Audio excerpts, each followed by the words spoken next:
કરતા હોય એમને આગળ વધારો, એમને પ્રમુખ પદ કે એવા બધા હોદ્દાઓ આપો.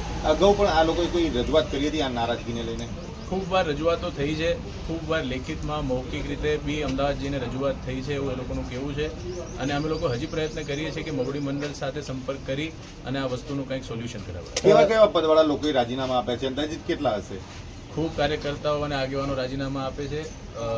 જવાબદાર આગેવાનોની વાત કરું તો રાધનપુર તાલુકા કોંગ્રેસ સમિતિના પ્રમુખ, રાધનપુર તાલુકા કોંગ્રેસ સમિતિના કાર્યકારી પ્રમુખ, સાંતલપુર તાલુકા કોંગ્રેસ સમિતિના કાર્યકારી પ્રમુખ, સાંતલપુર તાલુકા કોંગ્રેસ સમિતિના હાલ જે પ્રમુખ છે એ, રાધનપુર વિધાનસભા યુવક કોંગ્રેસના પ્રમુખ, રાધનપુર તાલુકા યુવક કોંગ્રેસના પ્રમુખ, રાધનપુર નગરપાલિકાના વિરોધ પક્ષના નેતા સહિતના આગેવાનો, જવાબદાર આગેવાનો રાજીનામા આપવાની વાત કરે છે. અને એમની સાથે એમના ટેકેદારો એટલે 400-500 લોકો અગર રાજીનામા આપશે તો આ વિસ્તારમાં કોંગ્રેસ ભાંગી જશે.